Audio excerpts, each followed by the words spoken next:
세상 모든 것이 시작이 있고 끝이 있습니다. 생성이 있고 소멸이 있습니다. 탄생이 있고 죽음이 있습니다. 저는 어릴 때 농촌 시골 마을에서 자라가지고 밤에 하늘의 별을 본 적이 많습니다. 여러분, 밤하늘의 별이 참 아름답지 않나요? 그리고 이렇게 또 별을 보다가 책에서 본 별자리를 확인하게 되면 굉장히 신기하고 또 기쁘고 그랬습니다. 그런데 오늘 학교에서 자연 시간에 여기 자연을 공부한 사람하고 초등학교 때 과학을 공부한 사람이 다르죠. 우리 손흥민 선생님은 자연을 배웠나 모르겠어요. 자연 시간에 별이 소멸되기도 한다는 걸 배워서 엄청난 충격을 받았어요. 별이 없어진다는 거예요. 그리고 또 한 가지, 별이 이렇게 우리가 다 눈에 보일 수 있게끔 떠서 반짝이는 것 같지만 사실은 저 우주 아주 먼 곳에 떨어져 있다는 겁니다. 수백 광년 떨어져 있기 때문에 그 별에서 발한 빛이 우리에게 도달하기까지에는 수십 년, 수백 년이 걸린다고 하는 겁니다. 이것도 굉장한 엄청난 충격이었어요. 여러분, 북극성을 예로 들자면은 지금 오늘 밤에 보는 그 북극성은 한 430년, 450년 전에, 그러니까 우리나라 선조시대 임진왜란 한 전후 그때 무렵이에요. 영국의 엘리자베스 1세가 다스릴 때 그때 발한 빛이 지구에 도달해서 오늘 우리가 본다는 거예요. 제가 이 두 가지 참 놀라운 그 사실을 조합을 하고 나서 이런 생각에 빠졌습니다. 내가 지금 보는 저 별이 사실은 이미 소멸된 것인데, 수백 년 전에 소멸된 것인데 그 직전에 쏜 빛이 이제 도달해서 내가 보는 것은 아닌가. 별은 이미 사라졌는데 나는 남겨진 빛만 보고 있는 것은 아닌가. 이런 생각이 들으니까 참 슬프고 허무하고 그런 생각이 들은 적이 있습니다. 그래서 어린 마음에 이 존재와 소멸에 대해서, 또는 존재와 부존재, 또 실체와 허상에 대해서 상념에 빠진 적이 있습니다. 어쨌든 모든 것이 영원한 것이 없습니다, 이 세상에. 특히 생명 있는 것은 더욱 그렇습니다. 반드시 탄생과 죽음이 있습니다. 아무리 오래 사는 거북이나 학이나 무슨 공목이라 할지라도 언젠가는 죽게 되어 있습니다. 하물며 인간은 겨우 세 자리 숫자까지만 살아도 세계 기록에 오르내릴 정도로 그렇게 이 세상에서 인간의 수명은 짧습니다. 우리가 어떤 단위나 역사의 어떤 연도를 헤아릴 때 몇십만, 몇백만, 몇 조 이렇게 어마어마한 숫자를 사용하지만 인간의 수명을 헤아리는 데는 단 세 자리 이하면 됩니다. 그렇게 짧은 것이 인간의 수명인데 그것을 우리는 인생이라고 합니다. 그리고 그 인생이 단 한 번 누구에게나 주어지기 때문에 일생이라고도 합니다. 그러면 일생이 끝나면 모든 것이 다 끝나는가? 그렇지 않습니다. 우리의 일생 이전에도 어머니 뱃속에서 자라온 태생이 분명히 있었던 것처럼 내가 전혀 알지 못하던 말이죠. 마찬가지로 일생 이후에도 그 다음 내생이 있습니다. 인생 살다가 죽음으로 인간의 모든 것이 사라지고 끝나는 것이 아니라 죽음 너머에 이어지는 내생이 있다는 말씀입니다. 아무도 아직 경험하지 못한 세계이지만 이 세상에서의 인생의 종말, 그 이후의 삶이 있습니다. 오늘 성경 말씀은 바로 사람의 생애가 끝난 이후에 가게 되는 내생의 세계, 천국과 지옥에 대해서 생생하게 하나님께서 우리에게 가르쳐 주시는 말씀입니다. 지금 제가 다니는 학교 앞에는 1000년이 넘은 은행나무가 서 있어요. 제가 다닐 때부터 아주 가을마다 그 은행을 지금도 엄청나게 많이 맺고 있습니다. 그에 비해서 세 자리도 겨우 다 채우지 못하는 짧은 인생을 살면서 그것이 전부인 것처럼 그렇게 사는 인간이 어떻게 보면은 안타까운 존재인지도 모릅니다. 우리 모두가 언젠가는 일생이 끝날 것이고 그리고 그 다음을 맞이할 것입니다. 그 다음은 무엇이 되겠습니까? 지난번 전도훈련 때 파스칼의 이론을 소개해드렸죠. 파스칼은 합리적으로 그리고 확률적으로 생각해 보라고 우리에게 권고합니다. 당대 천재 수학자였던 그는 그래서 4가지 경우의 수를 제시하였어요. 자, 세상에는 하나님에 대해서 명확한 두 가지의 생각을 가진 사람으로 나뉩니다. 하나는 하나님을 부인하고, 그러니까 하나님을 믿지 않고 당연히 천국과 지옥도 없다고 생각하는 그런 사람과, 하나님을 믿고 천국과 지옥의 존재를 믿는 사람, 둘 중에 하나로 나뉘어지는 것입니다. 누구라도 이 둘 중에 하나입니다. 그리고 모든 사람들이 인생 이후에 맞이할 결과도 둘 중에 하나입니다. 실제로 하나님이 계셔서 그래서 천국과 지옥도 있거나, 아니면 하나님도 없고 천국, 지옥도 없는, 죽으면 그냥 다 끝나는 그런 결과, 둘 중에 하나일 것입니다. 그래서 결과적으로 이 두 가지씩을 서로 결합하면 네 가지 경우의 수가 나오게 되는 것입니다. 자, 먼저 하나님이 없다고 믿은 사람의 경우입니다. 그때 하나님이 없으니까 그냥 자기 마음대로 살았습니다. 그런데 죽어보니까 정말 하나님도 없고 그걸로 끝났어요. 사실 그때는 의식도 없으니까 본인은 아무것도 느끼지 못하겠지만 그냥 무로 돌아가는 겁니다. 그건 정말 아무것도 아니니까. 그래서 파스칼은 그런 인생은 결과는 0이다, 제로다, 이렇게 결론을 내렸습니다. 물론 저는 견해가 좀 달라요. 이 세상에서 하나님이 없다고 생각하며 사는 사람들 가운데는 때로는 정말 짐승처럼 단지 욕망 덩어리로 인간 이하로 살아가는 그런 모습들도 많이 보게 되기 때문입니다. 하여튼 그건 제 생각이고, 파스칼의 이론으로 다시 돌아가서 다음 두 번째 경우가 있는데, 하나님이 없다고 그렇게 평생을 믿고 살았는데 죽어보니까 하나님도 계시고 천국과 지옥도 있더라는 겁니다. 그런 사람은 죽어보니 지옥입니다. 이 사람이 가장 불행하고 비참한 것입니다. 이 세상에서 단 세 자리 이하의 짧은 생애 동안 무엇을 소유하고 무엇을 누리며 어떻게 살았든지 간에 그의 결말은 가장 비참하고 끔찍한 것입니다. 로댕의 조각품 생각하는 사람 아주 유명하죠. 미술 역사상 가장 훌륭한 작품으로 평가받는 그런 조각품입니다. 근데 이 작품은 처음에는 단독으로 만들어진 것이 아니라고 해요. 로댕은 지옥문이라고 하는 거대한 그 작품 틀 안에 그 지옥문 위에서 홀로 앉아서 그 지옥의 광경을 내려다보며 생각하는 그 사람의 조각상을 세워놓은 것입니다. 여러분, 지옥문 위에서 그 지옥의 끔찍하고 참혹한 광경을 내려다보며 무슨 생각을 하게 될까요? 아니, 지옥에 떨어져서 그 고통 가운데 처하게 된다면 그때는 또 무슨 생각을 하게 됩니까? 그때는 어떤 생각을 하더라도 이미 늦은 것입니다. 영원한 후회밖에 없을 것입니다. 자, 이번에는 세 번째 경우입니다. 하나님이 계신 것을 믿고 당연히 천국과 지옥의 존재도 믿고 신앙생활을 하면서 사는 사람들이 있습니다. 저나 여러분도 다 거기에 속하죠. 근데 죽어보니까 사실은 하나님이 안 계셨던 거예요. 그냥 이론적으로 그렇다고 설정을 해보는 겁니다. 그럼 어떻게 됩니까? 역시 끝나는 거죠. 아무것도 아닌 걸로 끝납니다. 그런데 그런 경우에 대해서 파스칼은 이것은 약간의 유익이 있다, 이렇게 평을 했습니다. 어쨌든 이 세상 살면서 또 믿음을 가지고 살고 또 마음의 평강과 기쁨도 누리고 또 다른 이들을 사랑하며 선한 일에 힘쓰며 살기 때문입니다.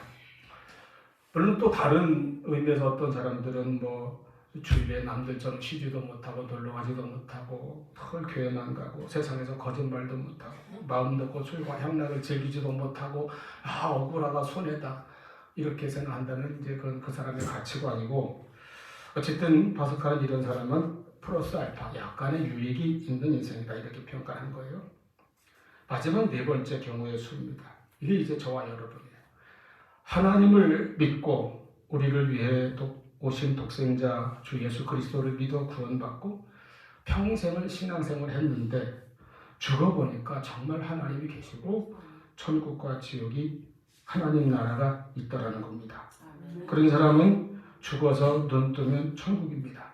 언제 죽어도 다음에는 영원한 천국인 것입니다. 할렐루야.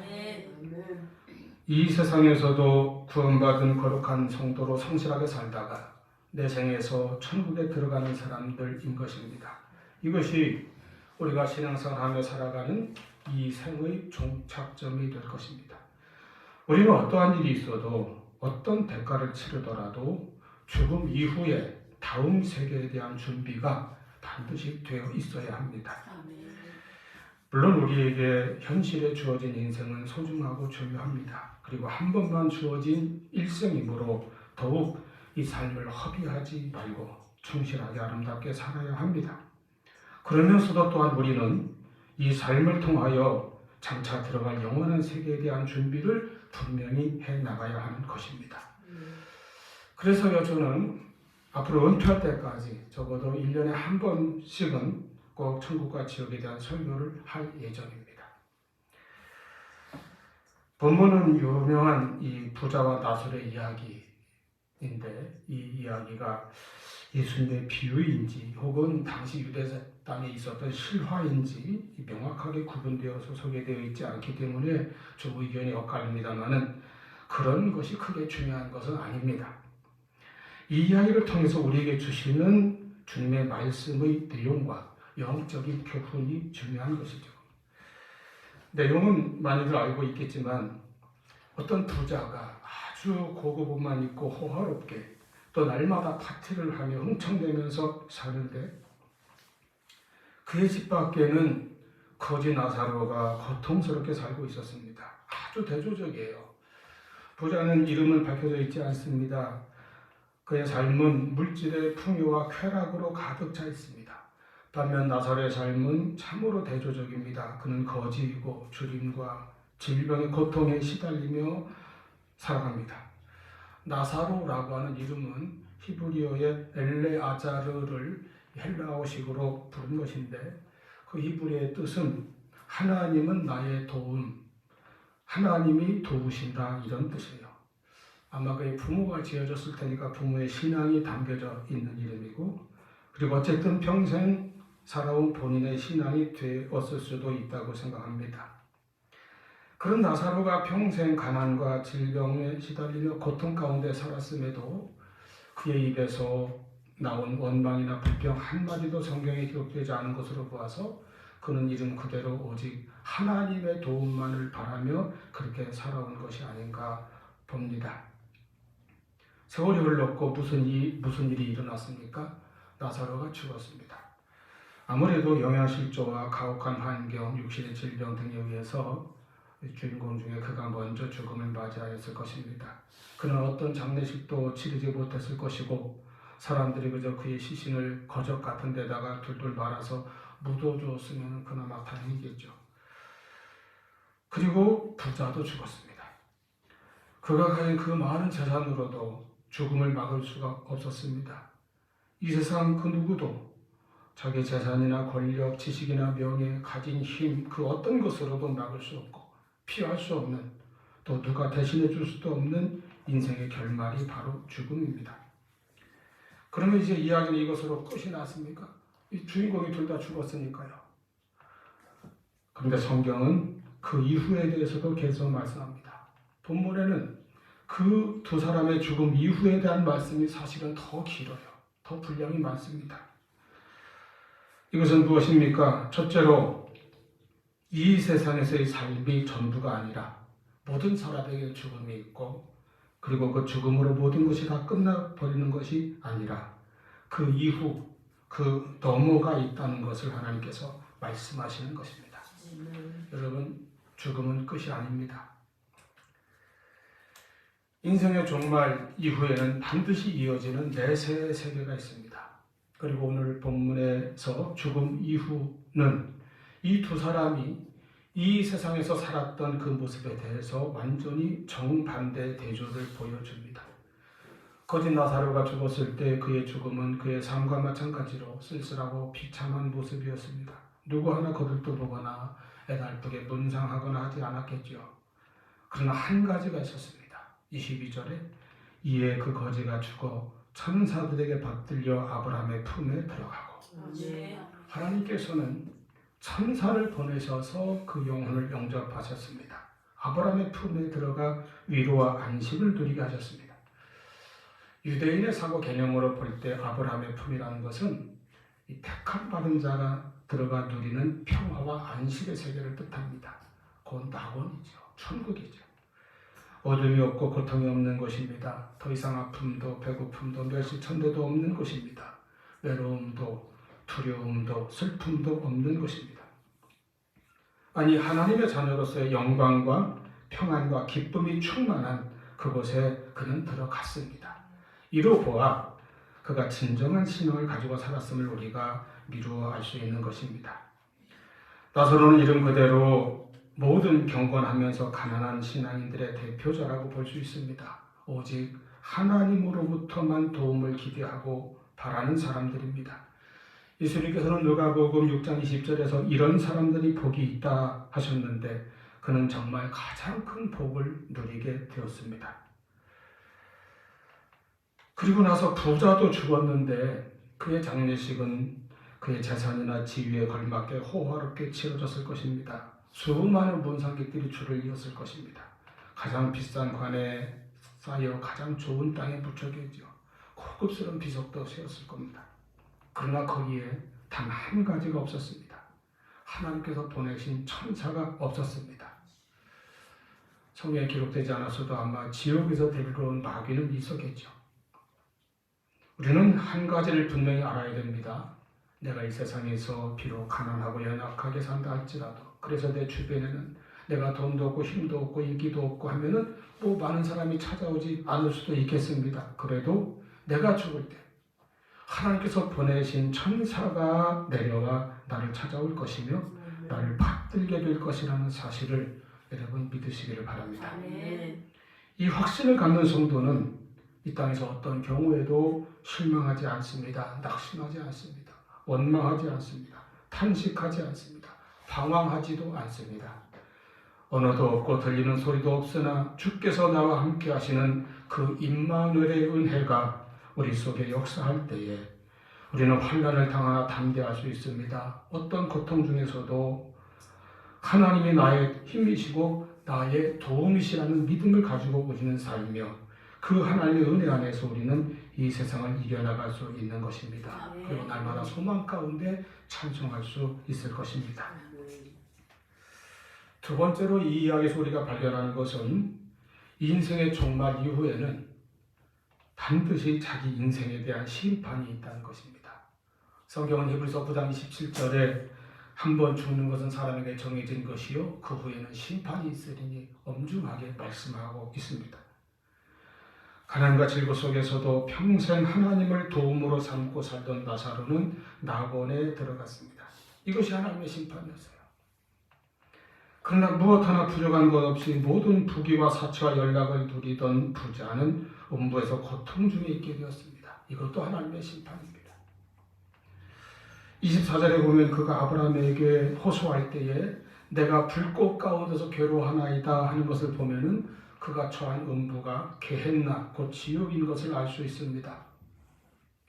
성경은 지옥에 대해 공통적으로 말씀하고 있는 것이 있는데 불 속의 뜨거운 고통으로 묘사하고 있다는 점입니다. 예수님께서도 마가복음 9장 48절에 너희의 손이나 눈으로 죄를 지어 지옥에 던져지지 말라고 그렇게 말씀하실 때 거기에서는 구더기도 죽지 않고 불도 꺼지지 아니하느니라 이렇게 묘사하셨습니다. 계시록 20장 15절에는 생명책이 기록되지 못한 자가 던져지는 지옥을 불못이라고 표현하였습니다. 이렇게 지옥은 뜨거운 고통의 곳입니다. 칼빈은 이 말씀에 대해서 이렇게 말합니다. 나사로의 천국은 이 땅에서 모든 나라를 차지하는 것보다 훨씬 좋은 축복이고 부자가 받은 저주의 형벌은 그렇게 할 수만 있다면 100개의 생명을 주고서라도 구속해야 할, 그러니까 값을 치르고 100개 생명을 값으로 주고 되찾아야 할 그런 두려운 일이라, 그렇게 해서라도 피해야 될 두려운 일이라 이렇게 표현했습니다. 정말 그렇게 실감나게 느껴지지 않습니까? 인생의 종말은 죽음이고 이것은 누구도 피할 수 없는 결말인데 이것으로 다 끝나는 것이 아니라 반드시 심판이 있고 그 결과가 있다는 사실을 잊지 마시기를 바랍니다. 아멘. 세 번째입니다. 죽음 이후의 심판에 대해서 여러분, 이 부자가 지옥에 떨어진 이유가 어디에 있을까요? 더러 주석가들이나 설교자들이 이 부자가 지옥의 심판을 받은 이유에 대해서 그가 자기 혼자만 그런 연락을 즐기고 자기 집 밖에 거지에 무관심한 채 자신만의 부귀와 향락을 누린 것 때문이라 그렇게 해석하는 걸 많이 제가 보았습니다. 물론 그렇게 유추할 수도 있어요. 그런데 오늘 말씀을 천천히 깊이 살펴보니까 한 가지 사실을 발견할 수가 있습니다. 지옥에 떨어진 부자가 아브라함에게 청하는 내용이 나오는데요. 부자가 청한 것이 두 가지입니다. 하나는 자기가 불국 가운데 너무 괴로우니 그 나사로를 보내어서 그 손끝에 물 한 방울만이라도 좀 내 혓바닥에 떨어뜨려 주면 그런 자비를 베풀어 달라고 하는 것이었죠.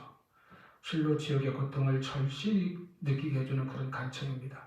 아브라함은 너 있는 곳과 우리 있는 곳 사이에 커다란 구름텅이가 있어서 왕래할 수 없다 그렇게 불가능하다고 답합니다.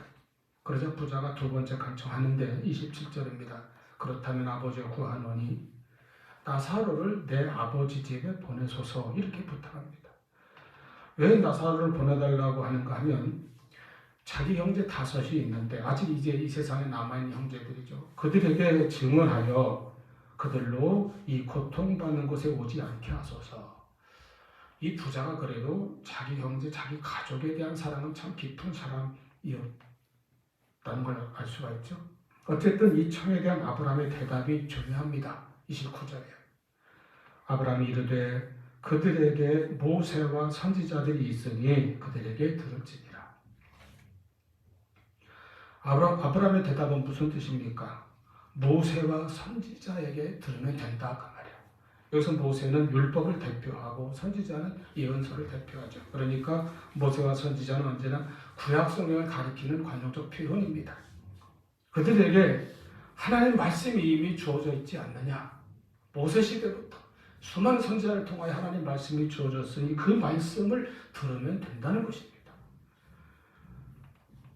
부자가 소원하는 대로 그의 형제들이 지옥에 오지 않으려면 모세와 선지자의 말씀을 들으면 된다는 것입니다. 즉 말씀에 대한 반응, 말씀에 대한 응답, 말씀에 대한 믿음, 말씀에 대한 순종이 천국과 지옥의 심판을 결정하는 열쇠가 된다는 것입니다. 부자는 다시 한번 간청합니다. 30절에 그렇지 아니하니이다. 만일 죽은 자가 살아서 그들에게 찾아가면 그들이 회개할 것 아닙니까? 사실 여러분도 그렇게 생각되지 않습니까? 막 죽은 자가 돌아서 간증하고 다니는 거예요. 내가 천국을 보았다, 지옥을 보았다. 그럼 얼마나 많은 사람들이 정말 그 말을 받아들이고 믿지 않을까 우리도 생각합니다만은 아브라함의 대답은 단호합니다. 31절에 모세와 선지자들에게 듣지 아니하면 비록 죽은 자 가운데서 살아난 자가 있을지라도 권함을 받지 아니하리라. 부자가 구한 것은 표적이었습니다. 그러나 하나님께서 아브라함을 통하여 주신 답은 말씀입니다.